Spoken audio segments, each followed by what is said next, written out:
Well, hey there, I'm Emma from mmmEnglish. If you want to improve your English conversation skills, this lesson is definitely for you. It's actually part 2 in a series that I've made about small talk. So I'm sharing all of the essential phrases and expressions that you need to know to be successful with your small talk conversations in English. In part 1, I shared some really useful everyday questions and phrases to talk about work, the weather, hobbies, and your free time. And I'm definitely going to link to that video at the end. But in this one, I'm going to dive a little deeper and I'm going to share some useful questions or ideas to help you spark some small talk conversations about news and current affairs. I'm also going to be talking about how to start a conversation at a social event or a networking event when you don't really know anyone there. Awkward. And most importantly, I'm going to talk about how to end that conversation in a relaxed and friendly way so that you've got the opportunity to do it all again sometime in the future. So let's dive in.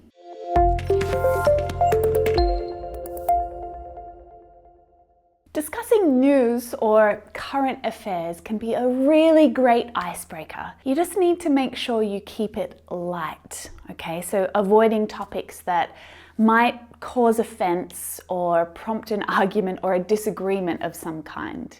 Politics, religion, any sort of strong opinion about something, it's best to avoid. Small talk is not the place for that. Start with something simple. And the question, did you hear about, is a really useful one in this situation because you can pick anything relevant that you read in the paper that morning or you heard on the radio, something that is on the news at that moment. Did you hear about the train strike in Melbourne last week? You can also introduce the topic by saying, I read that Point Cook is the most multicultural suburb in Australia. I had no idea. Or, I heard on the radio that the Queen's visiting next month. In order to really get your conversation flowing though, you need to make sure that you follow up with a question or something that invites their opinion or their thought on whatever you shared. Conversation is 2 ways, right? So you could always follow up with a question like, so what do you think about that? What are your thoughts? How do you feel about that? Hey ladies, do you want to practice English in real conversations with really lovely speaking partners? Stop watching lessons at home on your own and come join us at Hey Lady. Hey Lady is an online community for women. We'll help you to meet new speaking partners and practice real conversations in English. We offer a free trial so that you can experience everything on offer in a full membership, and it's free for 10 days. I've put the link down in the description below so that you can start your free trial today. Okay, so now I'm going to share a couple of really useful phrases to help you at social or networking events. Sometimes these can be really awkward or uncomfortable places when you're standing with someone that you don't really know and you don't have anything really to talk about. Well, if you have a friend or a colleague in common that you both know, you can start with that. So, how do you know Ed? Otherwise, you can try and work out how you might know them or how you're connected. Have we met before? You look familiar.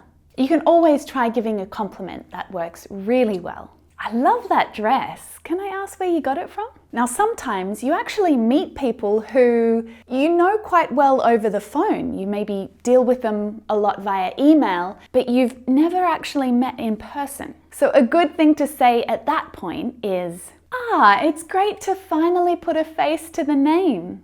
And when you get introduced to someone that you've heard about, but you've never met before, you can say, I've heard so much about you. The best response to this is, all good, I hope.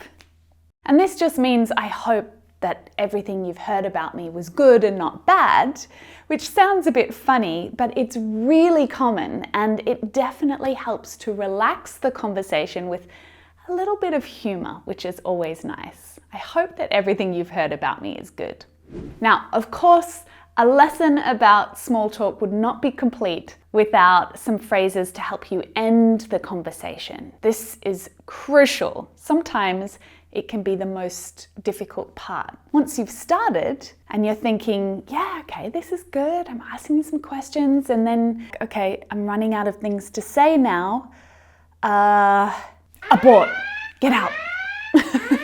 So how do you politely end your conversation and just get back to doing what you were doing? I mean, you can't just say, okay, bye.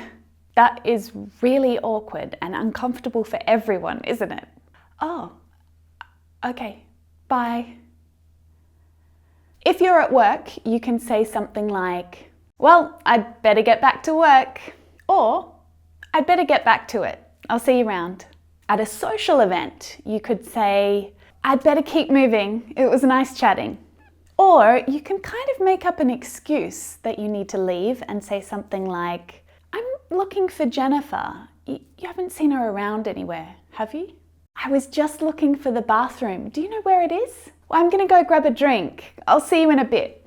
These last three are a little less direct. I'm not saying, okay, I'm done with this conversation now. I don't want to talk with you anymore. I'm just politely moving away to do something else, right? So it doesn't cause offense to the other person that you're talking to.